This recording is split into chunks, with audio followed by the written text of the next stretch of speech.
Your gut doesn't need a magical cleanse. It needs fewer daily insults, more usable food for the right microbes, and enough time for the lining, mucus layer, immune system, and bacteria to start acting like one team again. That sounds less exciting than a 7-day detox kit with a glowing label, I know, but it's also closer to how the gut actually works. Your microbiome isn't a dirty pipe you flush. It's a living ecosystem.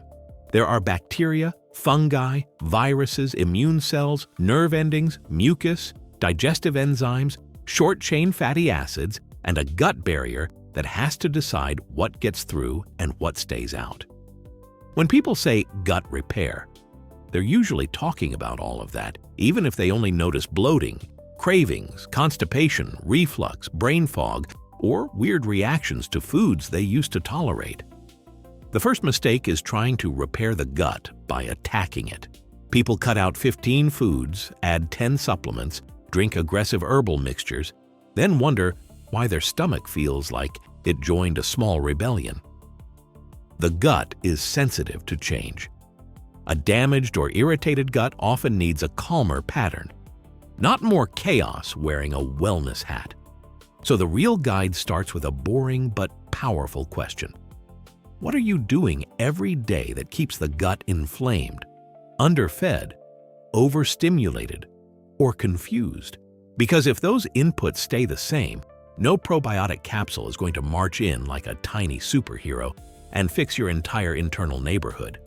It might help some people in some contexts, but it can't outwork the lifestyle pattern that keeps feeding the problem. Step 1 is to stop making the gut negotiate with ultra-processed food all day. This doesn't mean every snack from a package is evil. That's not the point. The issue is frequency, texture, additives, low fiber, high sugar, refined starch, alcohol, and fat combinations that are easy to overeat and hard for the gut environment to interpret. Your microbes don't just respond to calories. They respond to the kind of material that reaches the colon. When your diet is low in fiber, the microbes that make helpful compounds get less fuel. One of the most important compounds is butyrate, a short-chain fatty acid that helps support the colon lining and communicates with immune cells. You don't need to remember the chemistry for dinner. The practical translation is simple. Your gut bacteria eat what you don't fully digest. If your meals barely contain fermentable fiber, you're asking a garden to grow while handing it receipts. Step 2 is to rebuild the base with plants, but slowly. Most people hear eat more fiber and try to become a lentil-based weather event overnight. Then they bloat, blame fiber, and quit. A smarter approach is to increase variety and dose gradually. Beans, lentils, oats, chia, flax, berries, apples, kiwi, potatoes that were cooked and cooled, onions, garlic, asparagus, leafy greens, nuts, seeds, and whole grains can all feed different microbial groups. The goal isn't to force every one of those foods into one heroic salad. Please don't make your intestines read a novel at lunch. Start with 1 or 2 additions. Maybe oats and berries at breakfast, maybe beans added to dinner twice a week, maybe a kiwi in the evening. The gut often adapts better when the signal is consistent and moderate instead of dramatic and punishing. By the way, if you're currently realizing your gut doesn't need a punishment program, it needs a better operating environment, subscribe and hit like. Tiny action, useful signal. Step 3 is microbial diversity. A diverse microbiome is generally more resilient, but diversity doesn't come from one magic food. It comes from repeated exposure to different fibers, polyphenols, and food structures. Polyphenols are plant compounds found in things like berries, cocoa, olive oil, herbs, spices, green tea, coffee, colorful vegetables, and deeply colored fruit. They don't just act like antioxidants in a vague inspirational poster way. They interact with microbes, and microbes transform many of them into compounds your body can actually use. This is why a gut repair plate doesn't need to look medicinal. It can look like real food with color, protein, plants, olive oil, herbs, maybe fermented food if you tolerate it, and a carbohydrate source that matches your activity. The microbiome tends to like repeated, boring consistency more than heroic Monday declarations, followed by a Wednesday pizza hostage situation. Step 4 is fermented food, but with the brakes on.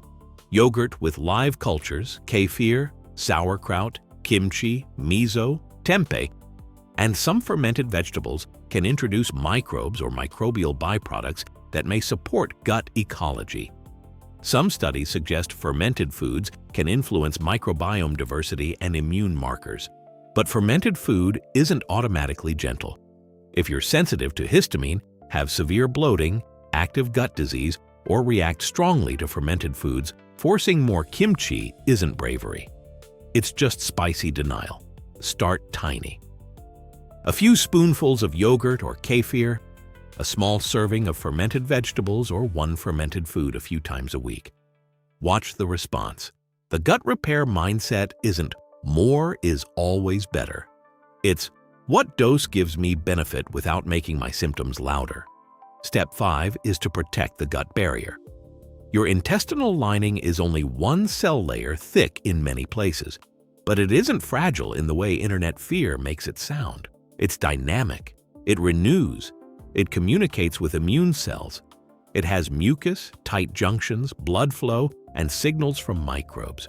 But it can be irritated by chronic alcohol intake, poor sleep, high stress, certain infections, repeated ultra-processed meals, and in some people, frequent use of medications that affect the gut lining.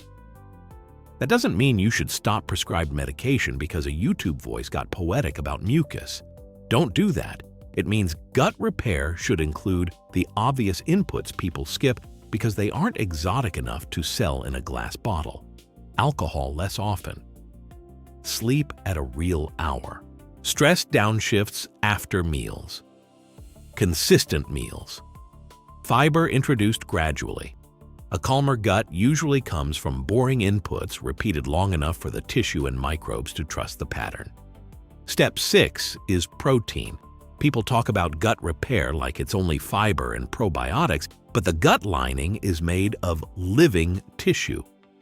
Your body needs amino acids to maintain tissue, enzymes, immune molecules, and repair processes. If someone eats very little protein while trying to heal the gut, the plan can become beautifully underbuilt. Protein also helps make meals more stable, which can reduce the snack and crash cycle that keeps the gut working all day. You don't need to turn every meal into a bodybuilding audition. Just anchor meals with a real protein source: eggs, fish, poultry, lean meat, Greek yogurt, tofu, tempeh, lentils, beans, or a protein combination that fits your diet. Then add plants around it. For many people, gut repair starts looking less like restriction and more like building a meal that doesn't fall apart 2 hours later. Step 7 is meal spacing. Your gut has a cleaning rhythm called the migrating motor complex. It's more active between meals and helps move material through the small intestine. Constant grazing can interrupt that rhythm for some people. This doesn't mean everyone needs fasting. It means the gut may appreciate clear meals and actual breaks instead of tiny bites all day from breakfast to bedtime. A practical version is simple. Eat meals that are complete enough to hold you, then give your digestive system a break before the next one. For some people, that's 3 meals. For others, 2 meals and a snack. The point isn't to win a fasting contest. It's to stop turning digestion into a never-ending customer service shift. Step 8 is the bathroom scorecard. I know, glamorous. But your stool pattern is one of the easiest gut feedback tools you have. If you're constipated, the microbiome environment changes because waste sits longer. If stools are loose all the time, absorption, irritation, infection, bile acid issues, food intolerance, or stress may be part of the story. If there's blood, unexplained weight loss, persistent pain, fever, anemia, nighttime diarrhea, or a sudden major change, that's not a fix-it with sauerkraut situation. That's medical evaluation. For everyday gut repair, aim for boringly functional. Comfortable, regular bowel movements, no heroic straining, no emergency sprint, enough water, enough fiber, enough movement, and yes, movement matters. Walking after meals can support blood sugar handling and gut motility. It doesn't have to be dramatic. A 10-minute walk after your largest meal is a very unsexy intervention, which is usually how you know it might actually be useful. Step 9 is stress chemistry. The gut and brain are in constant communication through nerves, immune signals, hormones, and microbial metabolites. When stress is high, digestion can change fast. Some people get constipation, others get urgency, some lose appetite, others get cravings. Stress doesn't mean symptoms are imaginary. It means the gut is wired into the same survival system that raises heart rate and tightens muscles. So gut repair includes nervous system repair, not in a mystical way, in a practical one. Eat without rushing when you can. Chew enough that your stomach isn't receiving unfinished paperwork. Take a slow walk. Breathe slower before the meal. Stop treating lunch like an email attachment. These little signals can shift digestion from emergency mode toward maintenance mode. Step 10 is sleep. Sleep loss changes appetite hormones, glucose control, inflammation, and food choices. It can also change gut microbial patterns. If your gut routine is perfect, but your sleep looks like a crime scene, you're trying to repair a system while pulling one of its main recovery levers every night. That's not discipline. That's sabotage with a bedtime. Start with the part you can control. A consistent sleep window, less alcohol near bedtime, less giant late-night food if reflux or poor sleep shows up, morning light, a room that isn't secretly a glowing electronics museum. Gut repair often improves when the whole circadian rhythm gets less chaotic, because digestion has a clock too. Step 11 is antibiotics and probiotics. The part where people want a clean answer and biology refuses to behave. Antibiotics can be necessary and even life-saving, but they can also disrupt the microbiome. If you need them, take them as prescribed. Don't play doctor with an infection.